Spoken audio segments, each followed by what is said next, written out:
Today we'll be covering the projects module within our Kynection solution. So as with all demonstrations, we'll start off with the shortcut module where you'll have an option for projects. We do have another work in progress beta projects module that we're working on, but today we'll just be focusing on the baseline projects. We'll start off with just the dashboard itself. The dashboard shows timelines, which is across all of the projects in the system, any punch items that you may have logged against any of the projects, any overall time against all of the projects logged through labor, the budget across all the projects, and potentially any forecast data that you might want to include in there as well. So with this being our test database, it's relatively empty, so there's not much to show. Then you go into projects section, which will show all of your active projects within the list that you'll be able to click into, and they act as a repository of a whole heap of data that would be logged against a project. Beyond that, you've just got filtering to say groups, which are projects within certain groups, the map view, which will show if there is address loaded where all of your projects are located. Closed will be any of the projects that are in the status of closed, like we mentioned earlier, instead of active, and that just allows it to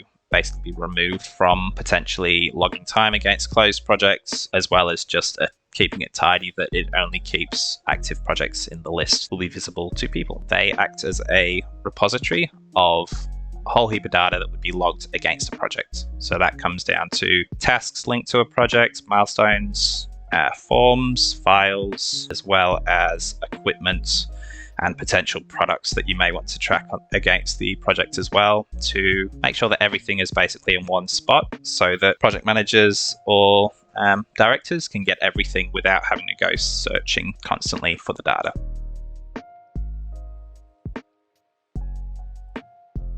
Top, there is the edit pencil, which allows you to edit the project itself. So all of your basic information, name, project code, start date and end date of the project, who it's assigned to.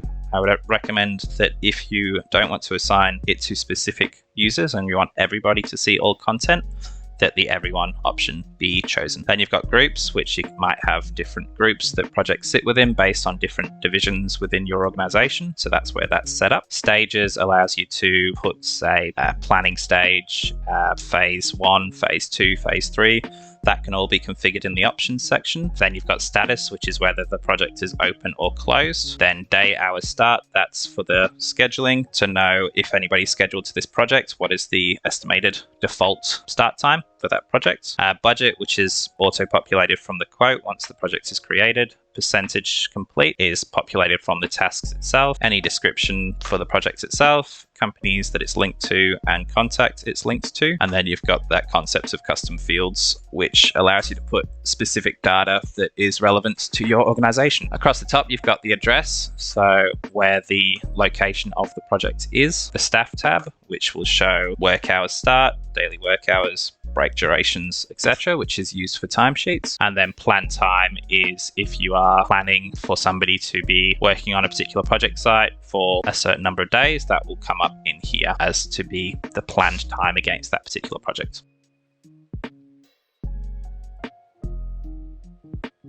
So that's the edit section. You can attach any files within the top option. Attach file is just for photos or PDFs or anything that you might want to update. The upload floor plan is where you can upload a plan where it fits, say, a 5-page document.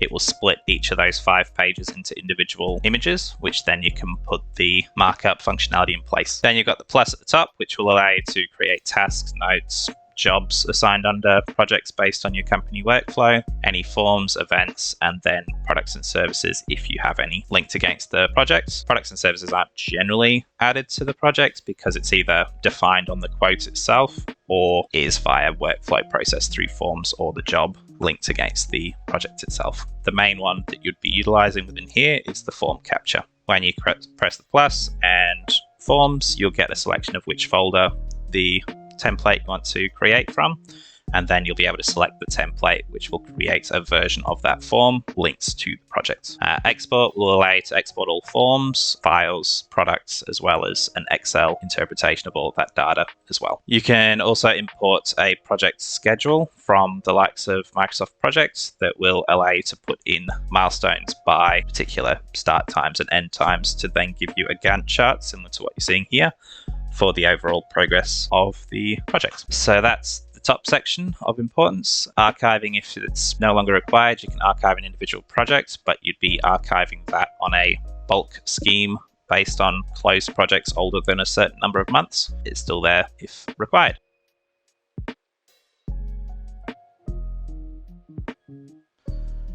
Info will give you that information that is stored against the project that is generally hidden. So where the address is, any custom field data that you've added into it will show in this section, and it will allow you to basically track the project from a high level so that team members can jump into it and see any relevant data that they may need for working or being assigned to that particular project. We'll skip those two schedule ones because there's a separate scheduler module which is relevant to that, but finance will show all of the quotes, purchase orders, invoices that are linked against that project. Photos will just be a repository of all photos attached or added to any forms linked to this project. Plans, as I said before, if we click into a particular plan, that will give you the option to add particular notes against particular parts of the plan, as well as markups. The functionality around editing this is mobile functionality.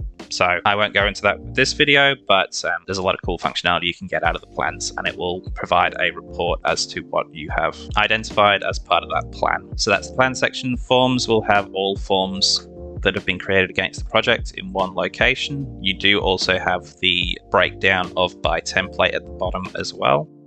Tasks would be tasks linked to those particular milestones that will then need to be either assigned for completion and then marked off as complete, which will then give you an overall progress of the project based on the milestone and tasks or sections and activities that you may need to have completed, sections and milestones and tasks from the quotes breakdown itself. Jobs, again, it's a whole separate workflow connected to jobs, but you might have a project which is your main site and then jobs being attendances to the site. So depending on your industry, you might have a use case for that. A lot of construction clients will just create data straight against the project and not have the need for jobs, and they'll just run off projects and tasks. It's up to you with what workflow works for your company, but jobs is an option to have a gated workflow. So you might have. And other than that, you've got a staff section which will show all of your timesheets, hours against the project. And then if you've got a cost allocated to each employee as a default, it will show an idea of what the cost is, but this is just primarily an overview of just timesheets.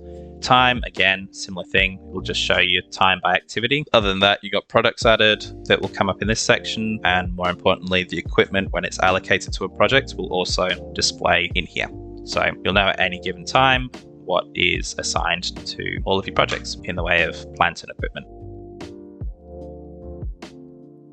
Options, you can configure stages, so you can add custom stages to whatever works as part of your business. So like I said earlier, your stages might be planning stage, implementation, testing, which is a workflow similar to our company basically. Then you can change the order in which it comes up, and then you can change the stage of the project along the life cycle of the project. Same thing applies with groups. You can add additional groups as per the divisions in your business. Other than that, there's functionality within here that you probably won't need to touch, but the main one of importance would be templates. So you can create projects with a templated list of tasks, which will then mean that you're building some sort of standardized approach to your projects, which will have standardized tasks with forms connected to them. So clicking into that, so you name your template, so project type A, assign the tasks in sequence, and then you've got the option of adding milestones that will be populated. So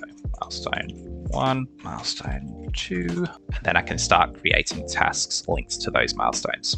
Task 1, task 2, and that will give you that breakdown. So also within here, you can pinpoint particular forms that you want completing as part of that task, and also update the rank as to what order the items to sit in. You can also take, as you've got there, the setting here for task automatically in sequence, it will create, if the start date of the project is a particular date and you've got the tasks being flagged as a particular duration, then it will set the next task in order to be due however much time is estimated against the first item. So if I was now to create a project under that template, it will then give me those milestones and tasks automatically assigned. And that concludes the project demo. Thanks for listening, and if you have any questions, as always, reach out and I will be happy to help.